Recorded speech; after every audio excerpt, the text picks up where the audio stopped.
नमस्कार मित्रों, मैं हूं एडवोकेट ब्रिजेश यादव। दोस्तों, आज की इस वीडियो क्लास के अंदर हम बात करने वाले हैं ऑनरेबल सुप्रीम कोर्ट की एक बहुत बड़ी लैंडमार्क जजमेंट के बारे में। दोस्तों, इस लैंडमार्क जजमेंट के अंदर ऑनरेबल सुप्रीम कोर्ट ने एकदम क्लियर कर दिया, दोस्तों साफ कर दिया है, क्लैरिफाई कर दिया कि यदि कोई चेक डिसऑनर्ड या फिर बाउंस या फिर दोस्तों कोई ईसीएस डिफॉल्ट होता है, तो ऐसे में आगे चलकर यदि कोई कंप्लेंट केस मुकदमा दायर किया जाएगा तो उसके लिए टेरिटोरियल जुरिस्डिक्शन या फिर क्षेत्र अधिकार क्या होगा दोस्तों, किस कोर्ट में कंप्लेंट फाइल होगा, किस कोर्ट में केस मुकदमा दायर होगा। इन चीजों को लेकर लोगों के मन में जो एक डाउट्स थे कि एग्जैक्टली किस कोर्ट में कंप्लेंट फाइल किया जाए, इस चीज को ऑनरेबल सुप्रीम कोर्ट ने अपने इस लैंडमार्क जजमेंट के अंदर क्लियर कर दिया है दोस्तों। डियर फ्रेंड्स, यदि आप एक लोन के डिफॉल्टर हैं और ऐसे में कहीं ना कहीं लोन लेते वक्त आपने यदि बैंक या फिर एनबीएफसी के पास चेक दे रखा होगा या फिर दोस्तों आपकी कोई ईसीएस मैंडेट लगी होगी, तो ऐसे में कहीं ना कहीं आगे चलकर यदि आपका चेक डिसऑनर्ड या फिर बाउंस या फिर आपकी जो ईसीएस जो मैंडेट है यदि वह फेल हो जाती है, डिफॉल्ट हो जाती है दोस्तों, तो ऐसे में होता क्या है, बैंक और एनबीएफसी क्या करती है, आपके खिलाफ में आपके अगेंस्ट में दोस्तों कंप्लेंट फाइल करती है। यदि चेक का मामला होगा, चेक डिसऑनर्ड का मामला होगा, तो सेक्शन 138 में कंप्लेंट फाइल होगा दोस्तों। यदि आपका ईसीएस मैंडेट लगा होगा, यदि वह डिफॉल्ट या फिर फेल हो जाएगा, तो ऐसे में आपके खिलाफ में आपके अगेंस्ट में section 25 payment and settlement act 2007 के तहत आपके खिलाफ में आपके अगेंस्ट में दोस्तों कंप्लेंट केस मुकदमा दायर या फिर फाइल होगा। दोस्तों, आमतौर पर यह देखा जाता है कि जो लोन का डिफॉल्टर है वह जिस राज्य जिस स्टेट में रहता है ना दोस्तों, वहां पे कंप्लेंट फाइल ना करके दूसरे राज्य में उस लोन डिफॉल्टर के स्टेट से, उसके राज्य से 1500 से 2000 किलोमीटर की दूरी पर दूसरे राज्य में दोस्तों बैंक और एनबीएफसी के द्वारा कंप्लेंट फाइल किया जाता है, केस मुकदमा दायर किया जाता है चेक डिसऑनर्ड या फिर ईसीएस डिफॉल्ट के संबंध में दोस्तों। डियर फ्रेंड्स, एग्जांपल उदाहरण के तौर पर यदि आप मुंबई में रहते हैं तो आपके खिलाफ में आपके अगेंस्ट में कंप्लेंट फाइल कर दिया जाता है कलकत्ता में दोस्तों, और यदि आप कलकत्ता में रहते हैं तो आपके खिलाफ में केस मुकदमा कंप्लेंट फाइल कर दिया जाता है दिल्ली में, या फिर दोस्तों आप रहते हैं कलकत्ता में और कंप्लेंट केस मुकदमा फाइल कर दिया जाता है अहमदाबाद में दोस्तों।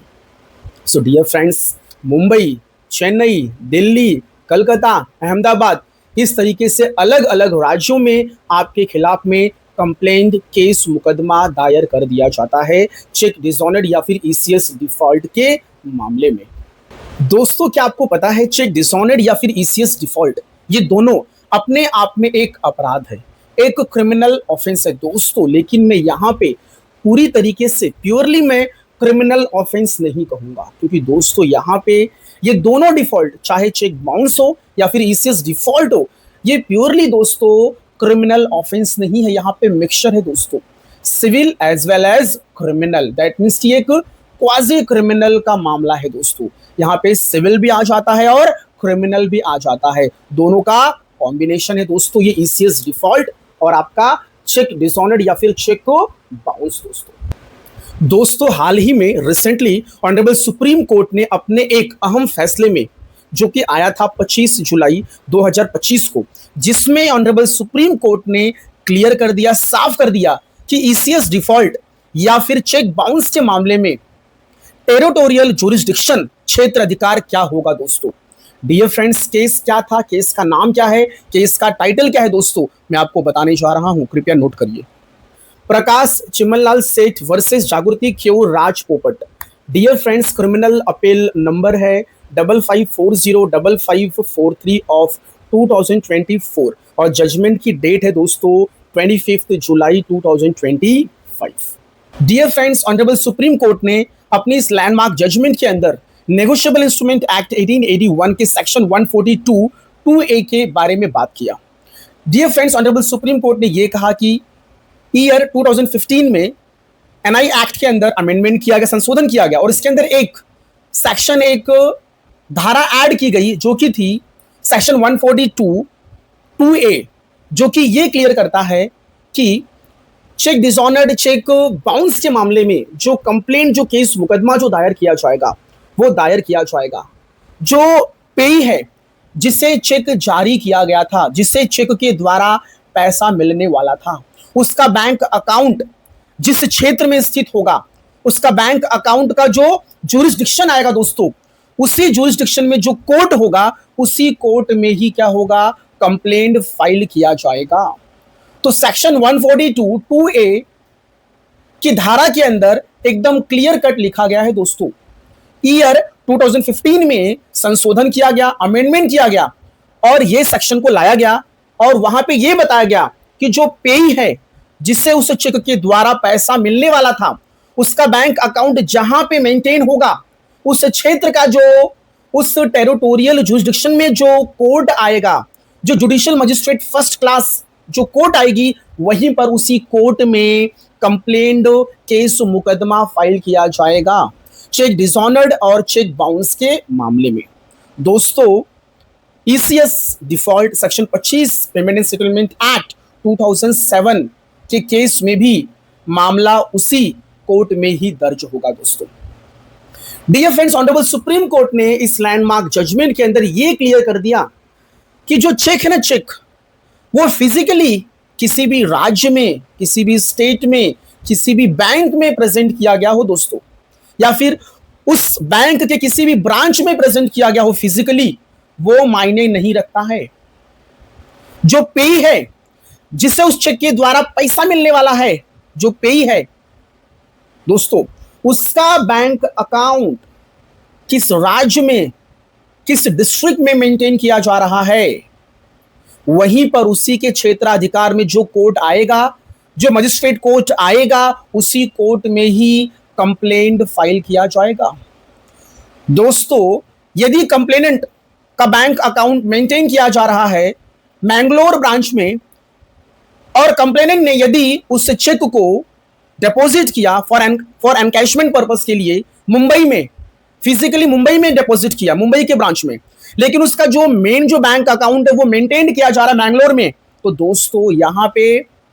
कंप्लेंट फाइल करने का जो जुरिस्डिक्शन बनेगा वो मैंगलोर का बनेगा दोस्तों, क्योंकि उसका जो बैंक अकाउंट है वो मेंटेन किया जा रहा है मैंगलोर के ब्रांच में, ना कि मुंबई के ब्रांच में।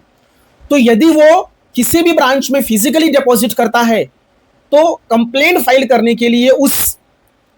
ब्रांच के क्षेत्राधिकार को कंसीडर नहीं किया जाएगा दोस्तों, कंसीडर किया जाएगा जहां पर उसका बैंक अकाउंट मेंटेन्ड है दोस्तों, जैसे कि मैंने क्या कहा, मैंगलोर में, तो वहां पर ही क्या होगा, कंप्लेंट फाइल किया जाएगा। इस चीज को लेकर ऑनरेबल सुप्रीम कोर्ट ने अपने इस लैंडमार्क जजमेंट के अंदर क्लियर कर दिया दोस्तों। डियर फ्रेंड्स, ईसीएस डिफॉल्ट के मामले में section 25 the payment and settlement act 2007 के अंदर जो भी नियम कानून, जो भी प्रावधान, जो भी प्रोविजंस फॉलो किए जा रहे हैं, वो नेगोशिएबल इंस्ट्रूमेंट एक्ट 1881 में जो नियम कानून, जो प्रावधान, जो प्रोविजंस है, वही सेम यहां पर फॉलो किए जा रहे हैं। क्योंकि चेक बाउंस हुआ, चेक डिसऑनर्ड हुआ और ईसीएस डिफॉल्ट हुआ, दोनों दोस्तों equal, same as it is offence है दोस्तों। बस दोनों में फर्क क्या है कि चेक डिसऑनर्ड हुआ वो फिजिकल तरीके से हुआ और जो ईसीएस डिफॉल्ट हुआ वो डिजिटल तरीके से हुआ दोस्तों। बस दोनों में फर्क यही है, यहां पे आपका डिजिटली आपका यहां पे डिफॉल्ट हुआ है, डिसऑनर्ड हुआ है, और वहां पे आपका चेक फिजिकली आपका डिसऑनर्ड और डिफॉल्ट हुआ है। डियर फ्रेंड्स, चेक डिसऑनर्ड के मामले में द नेगोशिएबल इंस्ट्रूमेंट एक्ट 1881 का नियम कानून फॉलो होता है और वही सेम यहां पर ईसीएस डिफॉल्ट में भी फॉलो होता है। अब दोनों को equally same as it is treat क्यों कर रहे हैं, दोनों पैरेलल समानांतर क्यों चलते हैं? क्योंकि चेक बाउंस, चेक डिसऑनर्ड के मामले में दोस्तों पनिशमेंट सेम है, उनका लिमिटेशन जो पीरियड है वो भी सेम है, और दोस्तों चेक डिसऑनर्ड के मामले में द नेगोशिएबल इंस्ट्रूमेंट एक्ट 1881 के अंदर क्षेत्राधिकार, टेरिटोरियल जुरिसडिक्शंस की बात की गई है। सेक्शन 142 2A के अंदर बताया गया है कि भाई चेक डिसऑनर्ड होगा, चेक बाउंस होगा, तो ऐसे मामले में कंप्लेंट का क्षेत्राधिकार, टेरिटोरियल जुरिसडिक्शन किस कोर्ट में जाएगा, वो नेगोशिएबल इंस्ट्रूमेंट एक्ट 1881 के कानून में क्लियर कट मेंशन किया गया है। लेकिन the payment and settlement act 2007 के कानून में उसका जिक्र नहीं किया गया है दोस्तों। फिर भी दोस्तों जो इससे जो डिफॉल्ट होता है, अधिकतर उसके सारे प्रावधान, सारे कानून वो दोस्तों चेक बाउंस के कानून के प्रावधान से ही लिए गए हैं। तो ज्यादा फर्क नहीं है, दोनों इक्वल पैरेलल ही चलते हैं दोस्तों, इस बात को नोट करिए। तो चेक डिसऑनर्ड में जो क्षेत्राधिकार होगा वही same as it is ECS default में भी होगा दोस्तों। तो दोनों में ज्यादा कुछ डिफरेंस नहीं है क्योंकि पनिशमेंट सेम है दोस्तों, लिमिटेशन पीरियड्स भी सेम है, और जो जो प्रोसीजर है केस को चलाने का, कंप्लेंट को आगे कंटिन्यू करने का जो प्रोसीजर है वो दोस्तों नेगोशिएबल इंस्ट्रूमेंट एक्ट के कानून के तहत ही चलता है इसके अंदर भी। तो जो प्रोसीजर है सीआरपीसी जो है वो भी यहाँ पे सेम फॉलो किया जाता है। तो there is no any difference दोस्तों। अब हम बात करेंगे कि अधिकतर ईसीएस डिफॉल्ट या फिर चेक डिसऑनर्ड के मामले में बैंक और एनबीएफसी कलकत्ता में ही क्यों कंप्लेंट फाइल करती है। आप रहते हैं दूसरे राज्य में और कंप्लेंट फाइल कर दिया जाता है दूसरे राज्य में, कलकत्ता में, अहमदाबाद में, दिल्ली में, चेन्नई में, बेंगलुरु में। तो ऐसा अलग अलग राज्य में क्यों, आपके क्षेत्र में क्यों नहीं दोस्तों? क्योंकि मोस्ट ऑफ द जो बैंक और एनबीएफसी जो होती है, जो फाइनेंशियल जो इंस्टीट्यूशंस होती हैं, उनका जो क्लियरिंग जो हाउस होता है, जो भी ईसीएस लगी होती है वो ईसीएस जाके क्लियर मोस्टली दोस्तों कोलकाता का जो उनका ब्रांच होता है वहीं पे जाके होता है। इस बात को नोट करिए दोस्तों, उनका जो क्लियरिंग जो हाउस होता है वो मोस्टली कलकत्ता वाले ही ब्रांच में होता है। और अधिकतर बैंक और एनबीएफसी की जो रजिस्टर्ड जो ऑफिस होती है, उनका जो हेड ऑफिस होता है वो मोस्टली कलकत्ता में ही सिचुएटेड होता है। डियर फ्रेंड्स, उनका जो सेंट्रल जो प्रोसेसिंग जो क्लियरिंग जो हाउस होता है वो कलकत्ता में होता है, उनका जो पेमेंट जो गेटवे होता है वो कलकत्ता में होता है। और जब वो ईसीएस मैंडेट करवाते हैं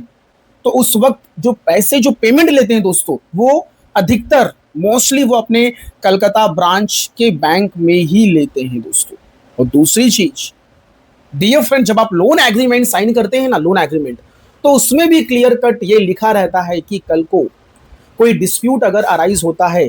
रीपेमेंट को लेकर तो कंप्लेंट फाइल करने का जो जुरिस्डिक्शन होगा वो होगा कलकत्ता। और वो ये भी बताते हैं कि जो ईसीएस जो अमाउंट जो ट्रांसफर होगी उनके कलकत्ता ब्रांच में ही होगी। ये सारी चीजें वो अपने लोन के अग्रीमेंट में टर्म्स एंड कंडीशन में क्लियर कट मेंशन करके रखते हैं दोस्तों, और आप उस चीज से एग्री हो जाते हैं, आप उनके उस टर्म्स एंड कंडीशन को आप एक्सेप्ट कर लेते हैं दोस्तों। तो उनका मोस्टली जो क्लियरिंग हाउस है, उनका जो पेमेंट जो गेटवे है, उनका जो रजिस्टर्ड जो हेड ऑफिस जो है वो सब मोस्टली दोस्तों अहमदाबाद, कलकत्ता, दिल्ली में ही होता है। इसीलिए सारे मैटर वहीं पर मूव ऑन होते हैं और सारे कंप्लेंट केस मुकदमे कलकत्ता में ही फाइल किए जाते हैं दोस्तों। यदि आपको ऐसा कुछ लग रहा है, डाउट्स है कि ये गलत हो रहा है, उनका वहां पर ऐसा कोई ब्रांच नहीं है, तो दोस्तों ऐसे में आप बैंक और एनबीएफसी को आप मेल कर सकते हैं, आप उनसे पूछ सकते हैं कि आपकी जो ईसीएस कट रही है, जो आपका अमाउंट कट रहा है वो आपके बैंक अकाउंट से कट कर किस बैंक अकाउंट में, किस ब्रांच में, किस राज्य में जा रहा है, आप उनको मेल करके पूछ सकते हैं। यदि कंप्लेंट कलकत्ता में फाइल किया गया है और आपका ईसीएस यदि कलकत्ता में नहीं जा रहा है दोस्तों, तो फिर ये गलत होगा, ये गलत जुरिस्डिक्शन में कंप्लेंट फाइल किया गया है आपके खिलाफ में दोस्तों। तो ये चीज को भी आप चेक कर सकते हैं। यदि ऐसा कुछ है तो दोस्तों, यदि आपके खिलाफ सेक्शन 25 में कंप्लेंट फाइल हुई है कलकत्ता कोर्ट में, तो आप प्री कॉग्निजेंसी नोटिस के स्टेज पर ही इस मुद्दे को, इस जुरिस्डिक्शन के पॉइंट को उठाकर आप दोस्तों वहीं पर ही कंप्लेंट को डिसमिस और खारिज करवा सकते हैं, जुरिस्डिक्शन का पॉइंट मुद्दा उठाकर दोस्तों। इस बात को नोट करिए डियर फ्रेंड्स। ये जो हो रहा है ना, ये कि आप रहते हैं मुंबई में, कंप्लेंट फाइल होती है कलकत्ता में, तो ये पूरी तरीके से दोस्तों टैक्टिस और प्रैक्टिस है कि लोन डिफॉल्टर का हैरेसमेंट हो, परेशान हो जाए, उनका ट्रेवलिंग एक्सपेंस ज्यादा जाए और वो एट द एंड क्या करे, सेटलमेंट करे और पैसे देने के लिए मजबूर हो जाए। दोस्तों यदि आप एक जेन्युइन डिफॉल्टर हैं तो कोई दिक्कत समस्या नहीं, लेकिन यदि आप एक विलफुल डिफॉल्टर हैं, आप जानबूझकर पैसे नहीं दे रहे हैं, तो ये अपने आप में एक ऑफेंस है, अपने आप में एक अपराध है दोस्तों।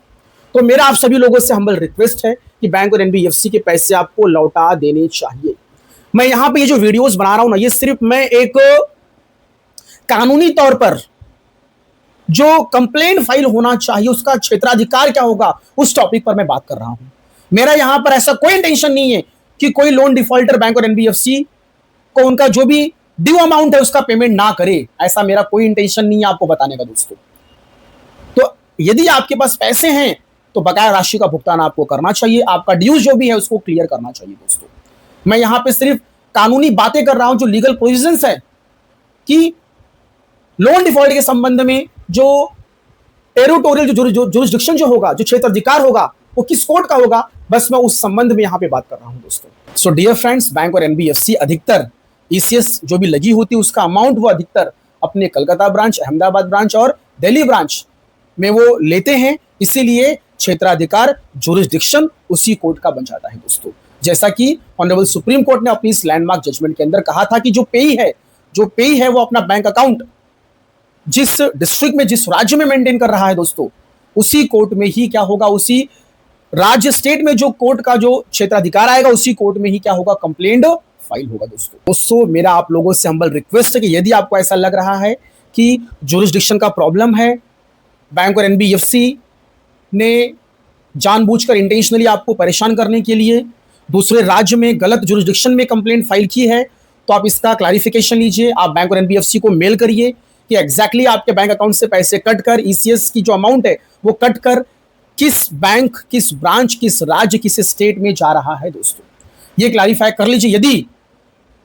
दूसरे बैंक में जा रहा है, वो दूसरे राज्य में है, मुकदमा किसी दूसरे राज्य में किया जा रहा है, तो इस चीज के ऊपर दोस्तों आप ऑब्जेक्शन उठा सकते हैं और आपके खिलाफ में जो गलत कंप्लेंट फाइल की गई है, गलत जुरिस्डिक्शन में जो कंप्लेंट फाइल की गई है, आप उसके खिलाफ में ऑब्जेक्शन फाइल करके उस कंप्लेंट को आप डिसमिस और खारिज करवा सकते हैं दोस्तों, इस बात को नोट करिए। सो डियर फ्रेंड्स, मेरा ये क्लास यहीं पे खत्म हुआ। आप लोगों ने इतना समय दिया, आप लोगों का बहुत बहुत धन्यवाद दोस्तों। यदि आपको मेरा ये वीडियो अच्छा लगा हो, पसंद आया हो दोस्तों, तो मेरे इस वीडियोस को अपने दोस्तों के साथ में शेयर करिए, लाइक करिए। यदि आप इस चैनल पर पहली बार आ रहे हैं दोस्तों, तो वीडियोस को, चैनल को सब्सक्राइब करना बिल्कुल भी ना भूलिए। थैंक यू सो मच, धन्यवाद, जय हिंद, जय भारत।